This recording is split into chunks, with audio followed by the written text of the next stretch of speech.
for me. They asked me to do my local solar system walk again. I'll explain that all in a moment to you. So I had something else to talk about as well, and also something to calm me down. So anyway, first part of this talk is really sort of what I did for my school project. It's in two ways of showing it to you. Firstly, what I did, because it was fun and interesting to an astronomy club, but secondly, in case anyone wants to do it, it's an easy thing to do. So what am I talking about? And you've got that Professor Whitty job. Slide, next slide. Oh God. Which button do I press? Return always works.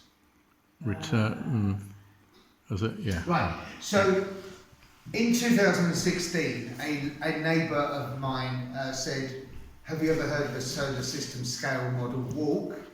And would you like to do one? And I said, yes, I had. I think I've visited one at the National Space Centre in Leicester, and I'd love to do one because I love the sound of my own voice. So the local residents association put it on, and we had around 200 and something people over Science Week in 2016. Something we repeated a couple of years later, and then we're going to do again when COVID came and made walking in the park a lethal and dangerous occupation. Anyway, days go by, years go by, and we're back out in the open, and we put one on again last weekend. Over 120 people joined the walk on the two formal days, the Saturday and Sunday, and I took school parties and work parties on the Friday. And what I found this time, as every time, it is actually taking a little bit of what you know about astronomy to people who really appreciate it. Next slide, please, Andrew. So, what is a solar system walk? Mark, can I just interrupt a minute? Mike, would you mind calling Adrienne and telling her that we're not able to Zoom, and then maybe if there's anybody left on Zoom, she can tell them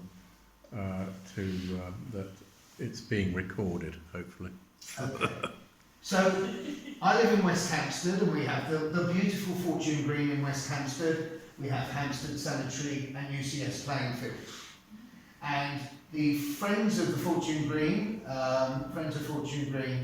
are rightly proud of their starting point, and we have a sun here, and 800 or so metres later up here, which is a lovely walk, we have Neptune, and I'm going to briefly fill you in on what we do in between them. But the most important thing, slide please Andrew, is the whole thing is to scale.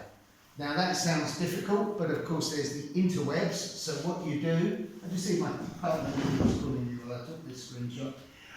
So what you do is you go to a website, and I'll give you the addresses if you want, where you get to, let's set out the solar system in scale. In this one I've put in 800 metres being the distance from the Sun to Neptune. And next slide please.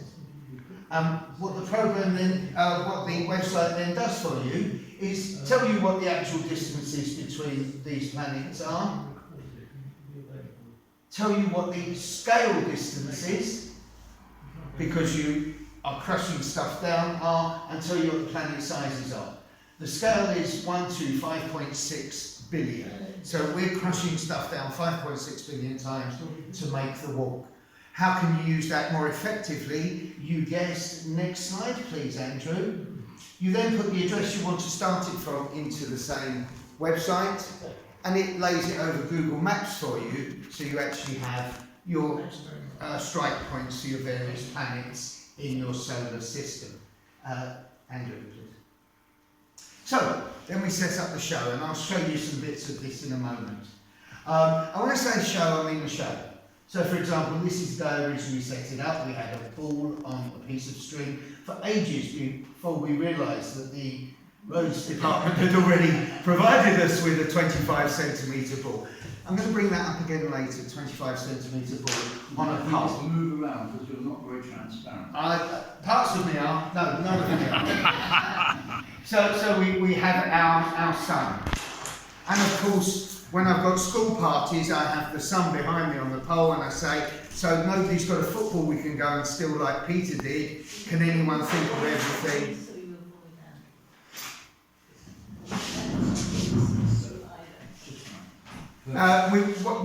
When we're starting the whole walk, we've got the kids in front as you are, a great big flashing ball sticking up behind my head, and I'm saying, can anyone think of a 25 centimetre ball? It's a way of getting the ball rolling. As indeed the other trick, as you can imagine, you've all thought of it. I tell everyone to take a pace forward. I explain that unless anyone becomes an astronaut in my new world, they've all travelled further than they're going to travel in their lifetimes. And so this is all about scale. I've got them here, and we might see them later, so I've already got my planets to scale. It's pretty much the projection. On this scale, that will be Jupiter at the end, in the middle of the ride. And that starts to get a bit funky as we move on. Go on, cheers. We put the posters out. We've got these posters made. I'm going to show you them very quickly in a few minutes. You have lots of fun with friends who are quite practical. That got some comment on the green. And then you, next slide, thanks Andrew, and then you invite the people. And as they say, invite them, they will come. Next slide, please. So, is this something anyone can do? Yeah, every residents association is looking something to do, every parts association is. Click please. Click please. So, a couple of times I've done this and a few schools have missed it, wanted to do it. You've actually got the slides, you've got the material to go into schools where they've got all this ready set up, primary schools even, and you can talk to kids about planets, and you'll be amazed. Let me very swiftly run you through the material to give you the sort of thing we get. Andrew, can we just switch to the... Back when I first did this, used to talk loads and loads of facts about the sun, and I don't now. I simply start out with the fact that I bet a couple of people here are going to learn for the first time, and another fact that most of the people along with the previous one will took away from my walk will remember forever. Circumference of the Earth, anyone? 8,000 miles. Say? 8,000 miles. 8,000 miles. It's about 23,000 miles, and if you think this That's is... circumference, sorry. Yeah, if you think about, diameter, absolutely, beg your pardon. But we are encouraged, I think, when we're doing the solar system walk and thinking about things to switch to kilometres. And what I never knew until very recently is a metre is 1/4,000,000th of the Earth. The Earth is 40,000 kilometres around. Of course, it's not being an oblate sphere, its average is 40,075 kilometres, but that's an easy takeaway. But the other one I give people is the last time I used this on the walk, is I say how many of those piled on top of each other would make a sun? Anyone here? 10,000. Far too many. 109. And they start to get a concept of that 1.4 million kilometre sphere that I'm crushing down to 23 centimetres. And if we just quickly whip through the slides, and I'll do that, then we just take a meander through the planets, and again... Can't read the writing, but it doesn't matter. Okay, I've got these if anyone ever wants them, if anyone wants to do the walk. They're badged up for Hansford Garden Society.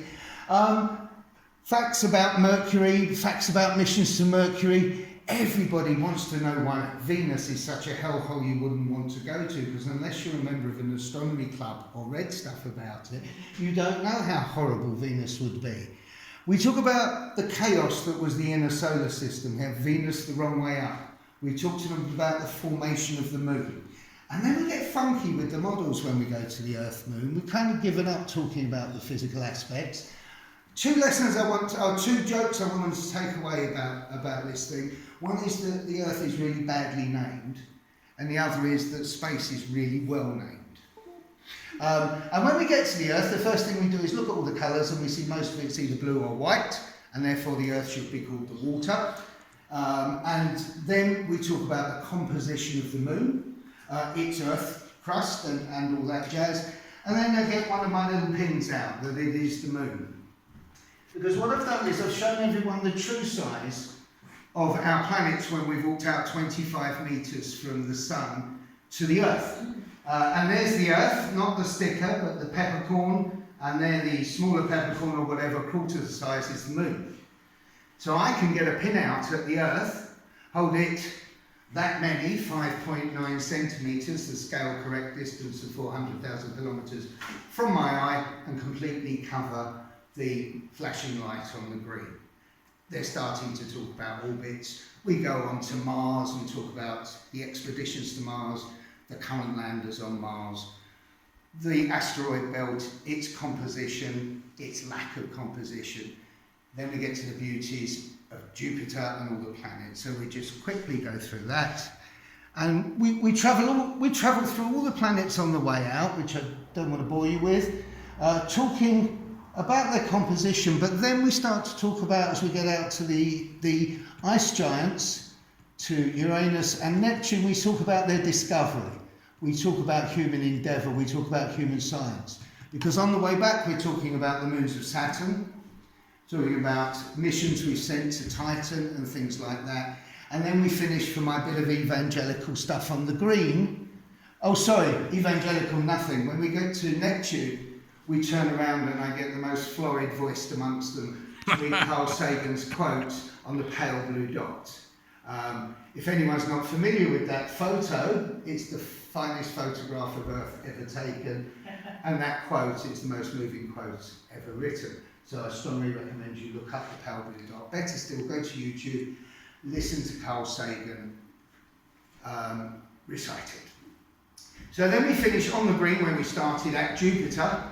To picture, we've been out to all the planets, 800 metres away, we've come back. And at Jupiter, we talk about the Galilean moons and their physical properties, and then I get a wee bit angelical and talk about Galileo and the time when the world changed. The time when astronomers were looking at the stars through telescopes and challenging authority. And that's where we finish, and that's what I did for my project. As I said, I was very lucky that Peter Altman did a talk that was talking a lot about the non-existence of aliens, which is a strange approach, but I absolutely agree with everything he said, because he spoke about a number of things that I originally had planned to talk about, so I'm going to just spend 15 minutes going through it, and that's the title of the talk is Rigorous Listening. Next, can we go back to the slides, Andrew? Take a breather while we do, because I think I've got a lot of words out. Just go to the plan.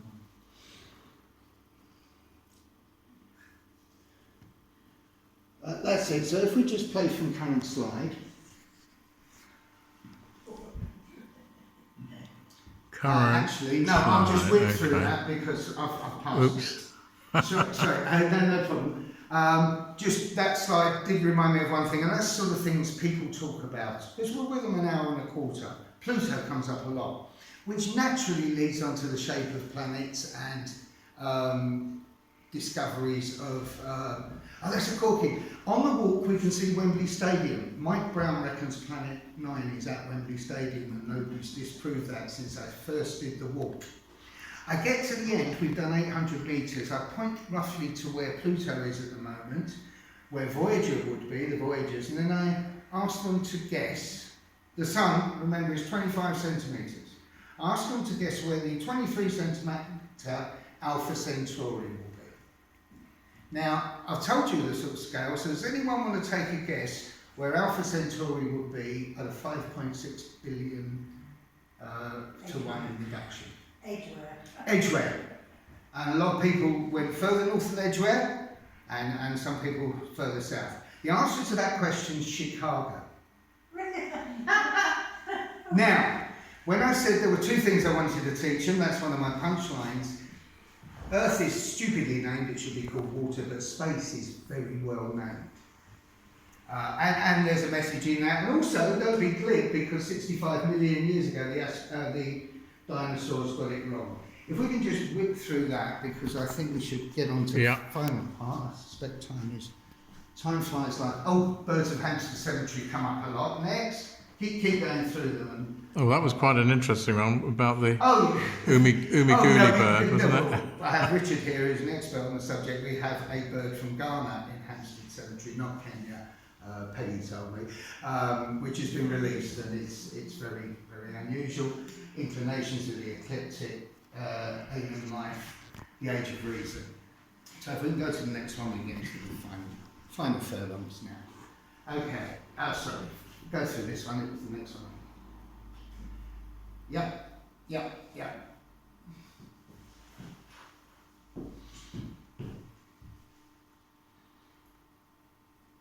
So there we are. So when I finish up, I remind them that Galileo died in house arrest, which is probably better than being under COVID arrest. I'm not talking, he had a nice house and he wasn't awfully mistreated.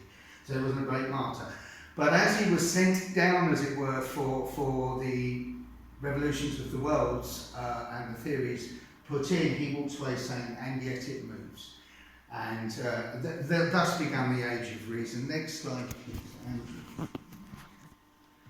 And I kind of, during the COVID times, was extremely concerned that we were all sitting at home being bombarded with information that was not being filtered correctly. Quite concerned. The flat earthers are a great example of what's the harm, what's wrong with it, because we don't see them, so I'll just briefly, because they can't come to an astronomy club and talk. They can't peddle it here because astronomy don't work with them. But other than that, when they started out, I had a fond regard for flat earthers because they were challenging things that were real science about gravity, real science about perspectives and things like that. It was all there to be disproved and serially has done so. What's the harm? Well, seemingly none, but I've noticed a great tendency for people to be anti-sciencey at the moment, and I think this is a part of it. Is scientists don't know everything, which they seem to finish the sentence with, but I know the bits they don't. Is part of that, is that a question? Yeah, I've just noticed that your T-shirt says, of course the Earth is flat. Yes, it's called irony. I had it ironed. And it was all going good. Some of the things they say about a moving Earth versus the effects of 1G are really interesting to help you probably understand 1G more than whether they're right.